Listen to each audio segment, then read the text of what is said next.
Additionally, in CERN, we can see figure 41.10, which gives you a description of a body and how to draw a free body diagram based on that body. So let me zoom in so we can take a better look at this figure. Now, there are two things going on. The first thing that you do when you draw a free body diagram is you just draw a schematic of the structure without its supports, without any of its loads. Then you add arrows to represent the different loads acting on the support. So the point load that's being shown here can be represented by an arrow pointing down at the center of where that load is being applied. Now, the reaction is based on what we saw on table 41.2. So for a pin or a roller, we can see that we just have two reactions pointing up. Now here we see a truss that has both a pin and a roller. And we see the reactions, how the reactions are simply pointing up. And then we see how the forces act into the free body diagram. Now, what I like about this figure is that it shows the difference between the drawing of a structure versus a free body diagram. These examples show how simple a free body diagram can look. The same method used for the simple truss can be applied to more complex elements. Free body diagrams can be used to calculate the reactions of very complex structures, such as the one used for the Golden Gate Bridge design, as well as those for very simple structures, such as a simple beam design. It is a good idea to draw the coordinate axis and direction of rotation for an exam problem. Including supports in free body diagrams can also be a common mistake when drawing them. Technically, the pin support also has a horizontal reaction. However, no externally applied load means that no horizontal reaction occurs at the pin support. The summation of the horizontal forces must equal to 0.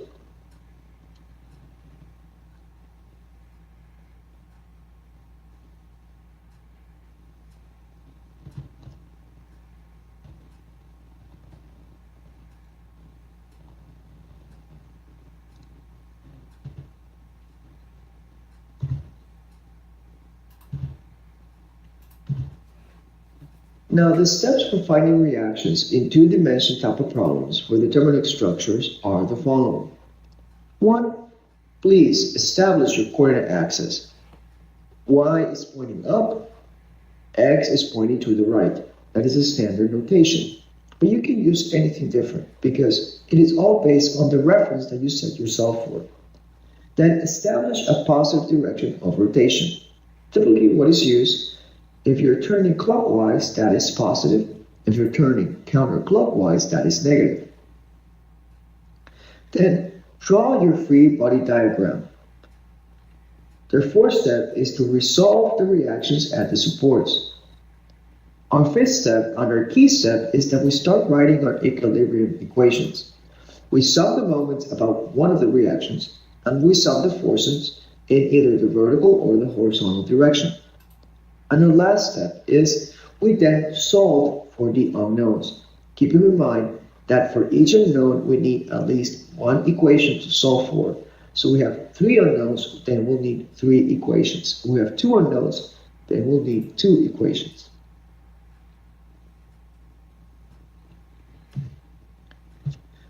The engineer that's solving a free body diagram will choose where and how the coordinate system is defined. The system of axis and positive movement direction are entirely arbitrary.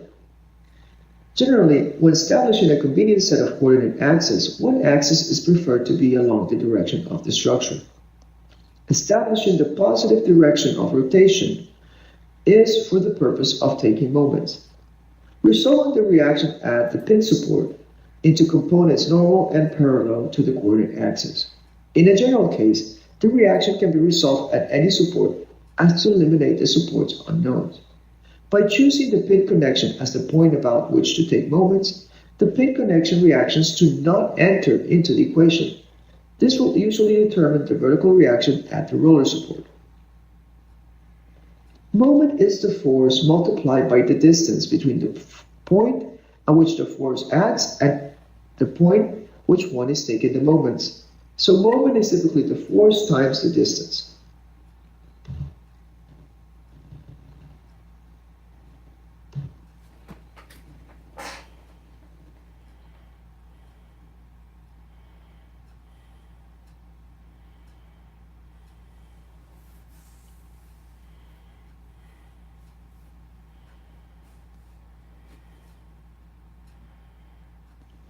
So we have covered quite a bit of topics and theories and concepts and formulas so far.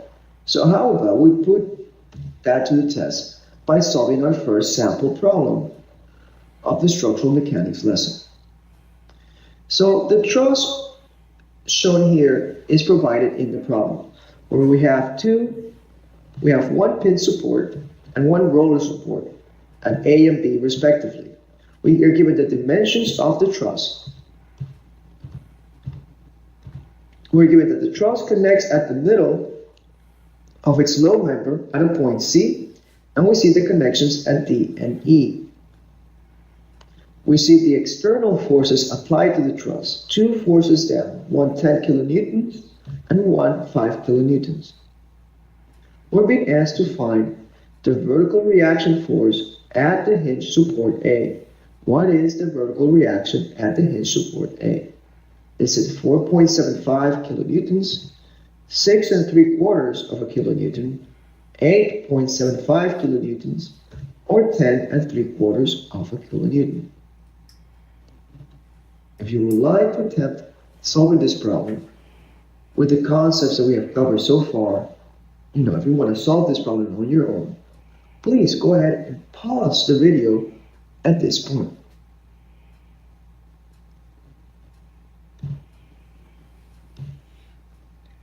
This kind of problem is very, very common in the breadth portion of the exam, as it is a general application of the theory of structures that does not get into the details of a specific construction material.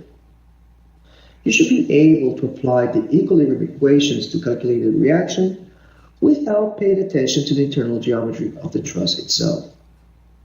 Another term for hinge support is pin support. This is one of the reasons why I recommend that you bring a civil engineering dictionary into the exam, because you will find that some of the terms used in the exam you may not be accustomed to. They may be just different ways of calling the same item or the same concept that you have been using for a while. So this is what I like to call, we have technical synonyms. So a civil engineering dictionary can help you flush those out in case you get asked something in the problem, a technical word that you haven't seen before, because more than likely that will be a technical synonym for something that you have seen before. So a civil engineering dictionary can help you in that regard.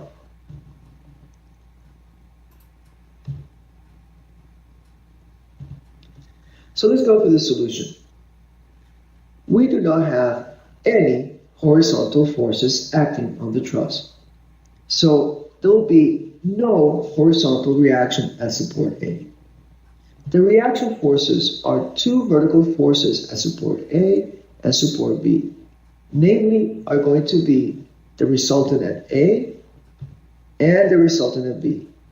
For equilibrium, the moment at support B has to be 0.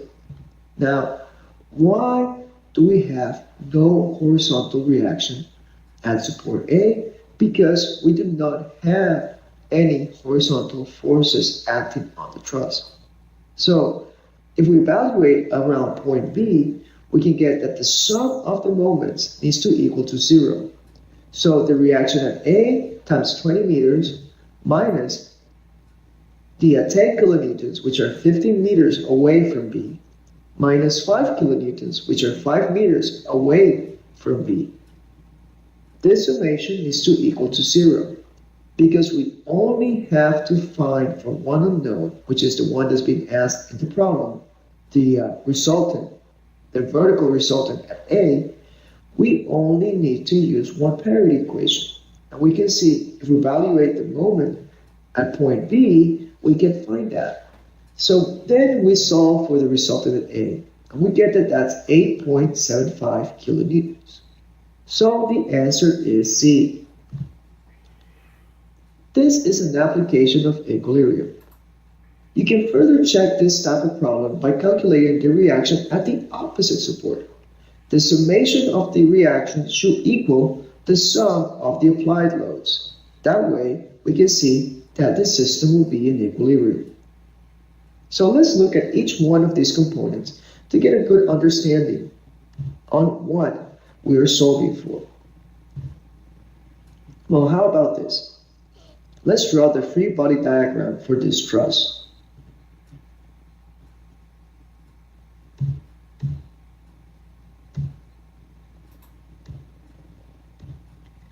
Now, for simplicity, I'm not going to draw the internal components of the truss.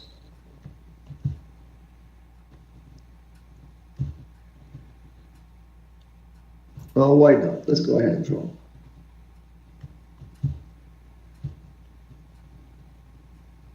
Now, our reaction forces, well, let me first look at our applied loads. So we have two applied loads, one here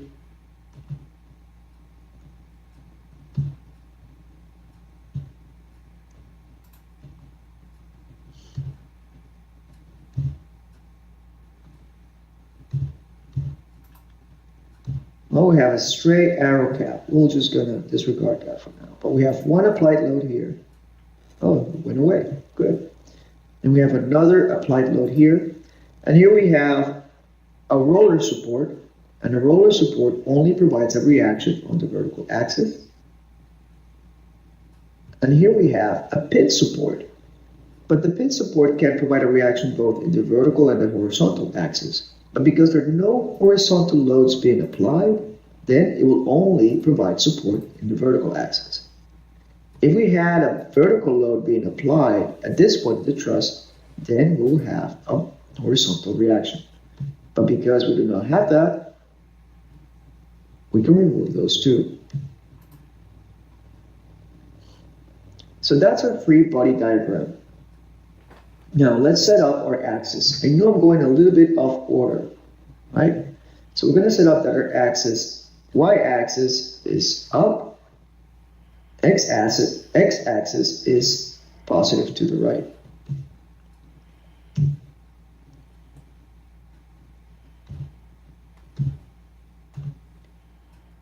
And let's call out our points. A, B, C, D, E. We have A, B, C, D, and E.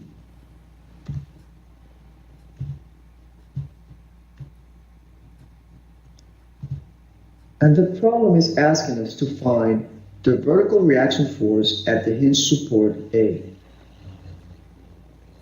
Oops, I mistakenly was saying the hinge support is here. The hinge support is at A, not B. Apologize for that. So we need to find this force. Let's see if there's a way for me to change the color of this. So this is the one that we need to find. Now we know that this is 10 kilonewtons, and that this applied load is 5 kilonewtons.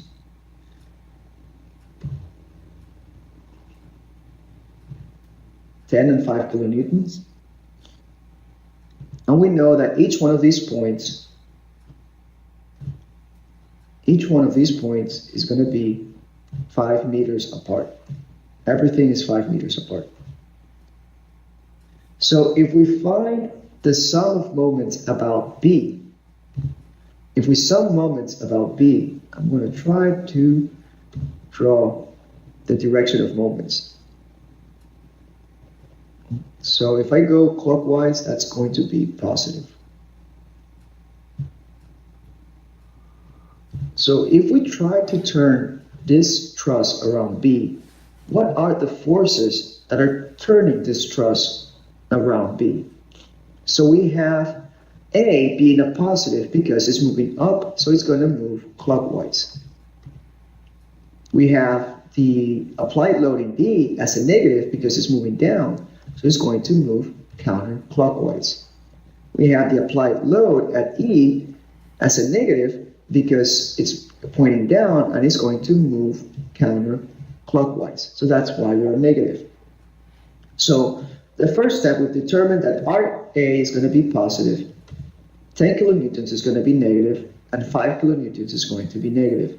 The next step is to determine the moment arm. How far away is this force from point B? So it's 20 meters because from here to here, 5 meters. From here to here, 10 meters. 10 meters total. We got another 5 meters, 15. We got another 5 meters, 20 meters. So it's 20 meters away. So our moment caused by the reaction force on A is going to be the reaction force on A times 20 meters. Then 10 kilonewtons has a moment arm of 15 meters, and 5 kilonewtons has a moment arm of 5 meters. So that forms our main equation, and that needs to be equal to 0 for this truss to be static. So then we need to then we can solve for the resultant force at A, and we can see that that's 8.75 kilonewtons.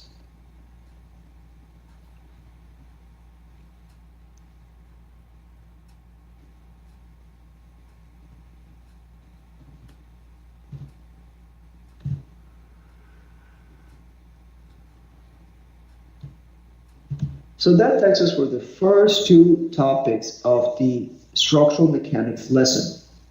And we're right about the 1 hour mark.